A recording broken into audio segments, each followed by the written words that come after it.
Well, new polling suggests the majority of people living in Japan are concerned about the safety of the Tokyo Olympics. Despite anti-virus measures, including regular athlete testing and a ban on foreign spectators, more than 80% of those surveyed do not want the Games to go ahead as planned. 43% want to cancel the event. 40% want a further postponement. Let's go live now to our Asia correspondent, Adrian Brown. Adrian, this Olympic Games has been quite unpopular internally for some time. Laura, that's right. The Japanese government is really caught between a rock and a very hard place, because if it goes ahead with these, Olympics, it's damned. If it doesn't go ahead with these Olympics, it's damned. The danger for the Japanese government is this: it has invested something like 26 million US dollars, more than 30 million Australian dollars in these Olympics. It is something that is of enormous prestige value to Japan. But epidemiologists, not just in Australia, but also in New Zealand, are warning that there is a real danger that the Olympics could become a super spreader event, because we had 7,000 defections just on one day last week. The vaccination rate is an anemic, 2%.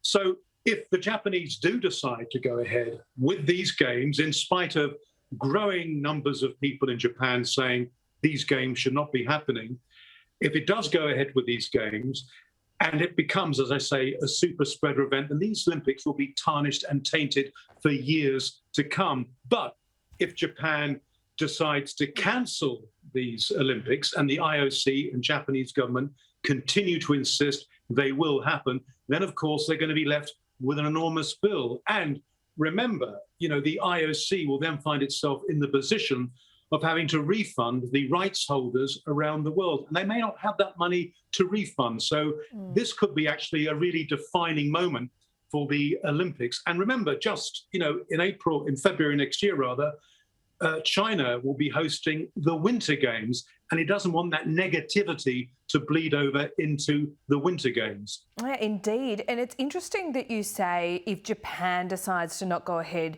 with these Olympics, because that's the decision maker really in all of this. Many people might think that the IOC would decide to cancel it or postpone it, but it's really down to the Japanese government because of money.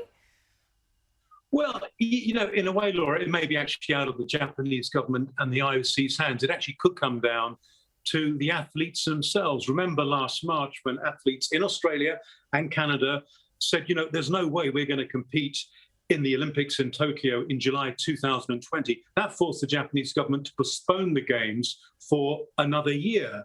And, I think a lot of athletes around the world who've been training so hard, remember, for these Olympics are saying, well, I want to participate in these games, but is it worth jeopardizing my health? So I think ultimately the decision will come down to the athletes themselves. And that's the decision, of course, that's going to have to be made, not just in the next few weeks, but in the next few days.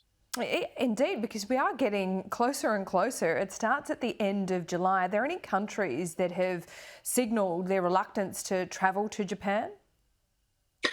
So far, no. One or two individual athletes have expressed their concerns, but no one has so far come out and said, we're not going to go to Tokyo.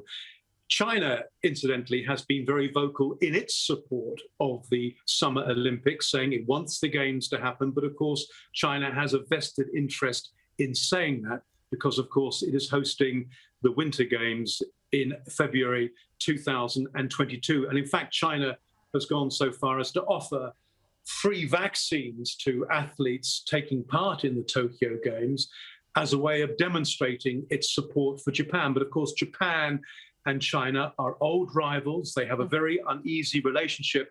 But I think what China's strategy here is this: if there's going to be a boycott of the Winter Games, and that's a whole new issue, it wants to ensure that Japan is not part of that boycott, which is why it's making nice with Tokyo at the moment. That is a really good point, Adrian, and you're always a couple of steps ahead. Indeed, you are on this as well. Now, we're obviously not even talking about the Winter Games yet, but what is going on with China when it comes to vaccination rates and the level of infection? We don't often hear a lot about it.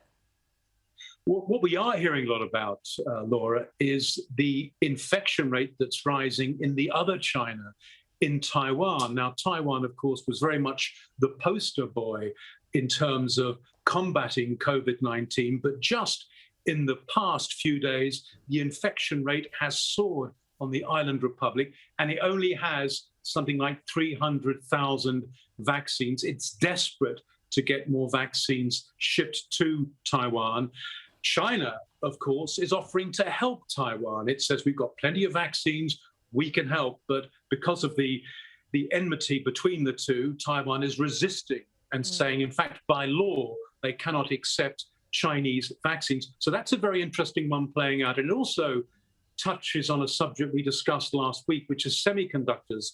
Taiwan is a center for the manufacture of semiconductors.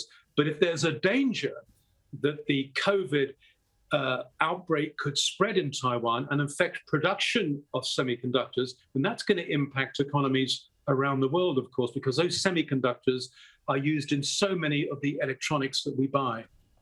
Absolutely fascinating. Yeah, semiconductors have been in short supply for some time. Thanks for reminding us of where they come from, and that is Taiwan. Adrian Brown, always a pleasure. Speak to you soon. Thank you.